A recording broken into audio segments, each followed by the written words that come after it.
Bonsoir à toutes et à tous, bienvenue sur le plateau du Talk. L'OM est en finale de l'Europa League, on va débriefer ça pendant 1 heure, mais pas que, vous allez voir tout de suite le sommaire de cette émission. Évidemment, l'OM qui passe avec ce but de Rolando, on fera évidemment un gros plan sur ce qui s'est passé et sur l'adversaire également, Diego Costa, vous le voyez, l'Atlético Madrid et ses stars, Antoine Griezmann en fait partie, Adil Rami qu'on voit avec lui avec le maillot bleu, sera-t-il au mondial, parce qu'on rappelle que Koscielny s'est gravement blessé, ça sera également un débat, et puis l'OM affronte Nice, on a tendance à l'oublier, mais c'est déjà dimanche à 21h05 au Stade Vélodrome.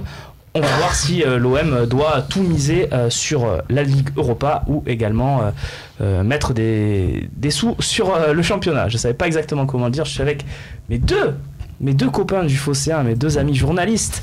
C'est très rare de vous avoir... copains en Phocéen, précisons-le, attention. Oui, bien sûr, voilà. Mais c'est très rare de vous avoir tous les deux en même temps sur le plateau du Talk.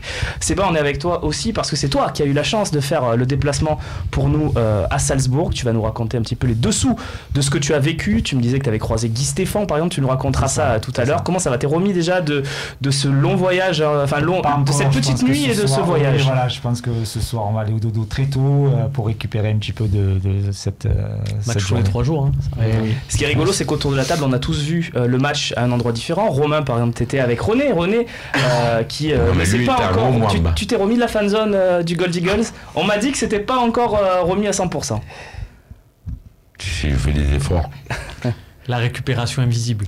La récupération a été dure, surtout qu'aujourd'hui il a fallu faire un peu des continuations. C'était pas un peu la minute la plus folle que tu nous as fait hier soir? Bon, c'est-à-dire que c'est une minute, ça, tu vois que ça m'a les couilles. Tu dis n'importe quoi, ça m'a les couilles. T'arrives même plus à parler des fois, on a vu ça. Allez la voir en tout cas sur le Fossé, c'est une minute qui vaut le coup. Non, mais il t'empêchait de parler, les gens, à un moment. Il m'a mis... Non, je l'ai poussé à chanter. Tu les as harangués. C'était trop... Il faut dire une chose, il était remis. Bien sûr. Moi j'étais à l'état. Il y a eu tellement de tension comme partout d'ailleurs, mais après c'est normal que après tu exploses, tu t'en fous, tu dis n'importe quoi, caca, pipi, maman je t'aime. C'est ce que Romain, toi t'as vécu, tu étais au stade Vélodrome, la fanzone, voilà. Exactement. Et Bernard Bosquier qui est avec nous, la légende de la défense marseillaise, qui est loin devant et loin meilleur, j'ai envie de dire, que Luis Gustavo et tous ces mecs-là qui jouent actuellement. C'est dessus, Bernard. En tout cas, pour l'instant, on va voir ce que l'avenir réserve à nos Olympiens. Bernard, tu l'as vécu comment cette demi-finale, toi? Difficile parce que bon, au départ, au niveau jeu, c'était pas terrible, mais en football, il n'y a rien d'écrit, donc même de faire des pronostics à l'avance, mais contre des grandes équipes, on a vu que tout peut changer. C'est une question de volonté, c'est une question de chance. T'as eu peur à un moment, tu te dis ça a mal tourné? J'ai eu peur, oui, j'ai eu peur à un certain moment, et j'ai surtout vu un grand Pelé qui leur a sauvé la baraque quand même les 2 fois. Et tu l'as vécu où cette finale? Chez moi. Chez moi, avec la famille? Avec Christian Roda et Patrick Fansuelo. Donc voilà. Évidemment. Voilà. Seba, toi tu vas nous raconter tout de suite l'euphorie que tu as vécue avec les supporters qui étaient montés à Salzbourg. On reste dans cette douce euphorie qui nous amènera à Lyon le 16 mai. Sébastien, comment ça s'est passé alors ce déplacement? Les supporters de l'OM, on a vu d'ailleurs, ils vont peut-être être sanctionnés pour l'ambiance folle qu'ils ont mis avant le coup d'envoi notamment. Pendant le match.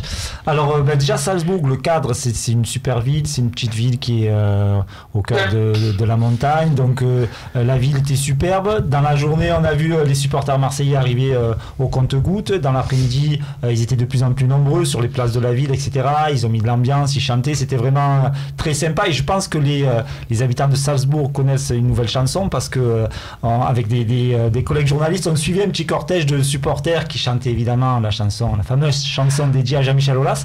Et pour la petite histoire, on était une vingtaine de mètres derrière ce cortège de supporters. Et il y avait des petites mamies qui ont assisté au passage et qui derrière, quelques secondes après, entonner la petite chanson. C'est génial. Donc c'était rigolo, les 3 petites mamies qui chantaient. Donc attention parce que Jean-Michel Aulas va porter plainte contre les mamies autrichiennes, puisqu'il va porter plainte contre Benjamin Mendy. Bon, enfin bref. Attention. Et pendant le match, formidable ambiance, on les a bouffés, non? Parce que c'est ce qui ressortait des images sur TV9. Bon, après, Salzbourg, c'est pas non plus une grande ville de foot. Le stade est très sympa. Alors, il y avait un virage derrière le but qui chantait côté autrichien, mais c'est vrai que les Marseillais, on a entendu principalement les Marseillais avec une grosse grosse ambiance à l'entrée des deux équipes, avec par contre beaucoup de fumigènes qui ont été craqués et envoyés sur la pelouse. C'est un peu gênant. Mais c'est vrai qu'on a des Marseillais. Et c'est vrai que on a principalement entendu les Marseillais, même après, même à 2-0, où là le public de Salzbourg a forcément a poussé, a repris le dessus, mais on a entendu les Marseillais du début à la fin. Et après ça a été au but de Rolando, ça a été l'explosion. Et à la fin, les joueurs semblaient euphoriques. Paraît qu'il y a même un Greg Sertier que j'avais vu furtivement, qui était sur la pelouse, qui était un peu foufou. Ouais. Alors c'est vrai que j'ai pas pu assister à toutes ces scènes parce que on était déjà au travail. Exactement, voilà. On est déjà dans l'après-match, mais de ce que j'ai vu, c'est vrai que les joueurs étaient très très très euphoriques. Ouais. Une euphorie que tu n'as pas quittée, René, depuis hier soir. Tu es toujours sur ton petit nuage? Moi, je vais te dire un truc, depuis hier, c'est vrai que j'ai pas débanné. Tu es toujours sur ton petit nuage. J'ai dormi 3 heures cette nuit, et je me suis couché à 3 heures, je me suis levé à 6 heures, et depuis je suis là.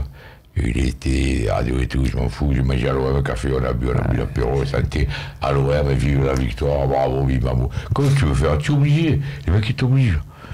Alors personne t'oblige à rien faire. C'est une condition difficile, vraiment. Et j'espère vraiment qu'un jour les gens, parce que c'est bien beau de se penser sur le sort en France des cheminots, de tout ça. Il faut penser un peu à des gens comme René Malville qui vivent des situations pas faciles. Romain, quelle place elle a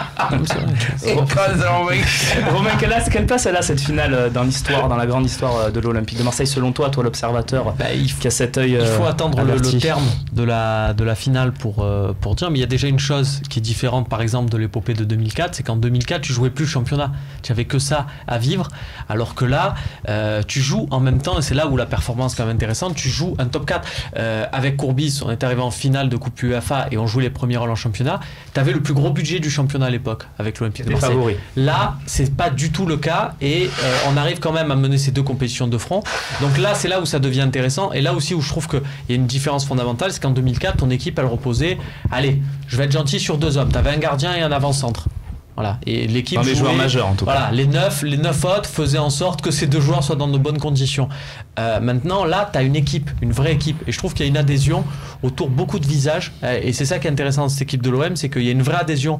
Les gens se reconnaissent dans cette équipe parce que, et pas seulement Adil Rami, Luis Gustavo, mais voilà, on en parle beaucoup. Bounassar, Florian Thauvin, Dimitri Payet, même si il est, on va dire, un peu plus clivant parce qu'il est nonchalant. Rolando, tout le monde est sur lui. Rolando, avec ce dessin d'Osti.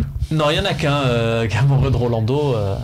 C'est toi. Depuis le début. Par rapport à ce que tu lis, là, qu'est-ce qui change d'après les années? Bien sûr. Moi, comme avait Bert. Toi, je t'ai vu dire que ça te rappelait les débuts des années 90.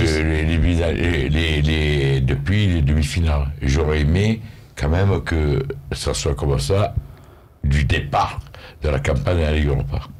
Moi, ça, j'oublie pas. Et c'est ce qui nous différencie de mon époque à moi. Moi, je me rappelle, quand on était en Coupe d'Europe, d'entrée, il y avait toujours du monde, ça a été peint et tout. Là. Moi, je me rappelle quand ils ont fait la campagne d'Europe en 70, 72, qu'on a été éliminé par la Genève Amsterdam. Hein, et tous les matchs, il y a eu du monde. Et là, cette année, je regrette que maintenant, depuis l'ESPI, non mais il faut le dire, il ne faut pas de la responsabilité de le dire, parce que c'est pas tous les jours. Je regrette, et j'espère que ce sera une leçon pour la saison prochaine, quoi qu'il arrive, mais j'espère que les supporters, enfin, penseront qu'il faut venir dès les premiers matchs, et pas quand tout va bien. Voilà. Bernard, beaucoup de joueurs disent... jouer une finale sous le maillot de l'OM, ça va être différent de ce qu'on a connu. Est-ce que tu aurais aimé jouer, toi, ce type de finale sous le maillot de l'OM? Parce que c'est quelque chose. Est-ce que c'est vrai que c'est quelque chose de différent? Il y a 2 clubs qui sont comme ça. Il y a Saint-Etienne et puis Marseille. Donc, effectivement, jouer une finale avec le public qu'il y a actuellement et qu'il y avait auparavant. Donc, tu te revois là dans tes plus belles années? Oui, je me vois dans une équipe qui actuellement a fait une remontée depuis 2-3 mois au niveau du jeu, où on voit une qualité de jeu vraiment très supérieure par rapport à ce qu'on a vu. On ne l'a pas vu hier, exactement, parce qu'il y a eu quelques joueurs qui étaient un petit peu en dessous de ce qu'ils pouvaient faire.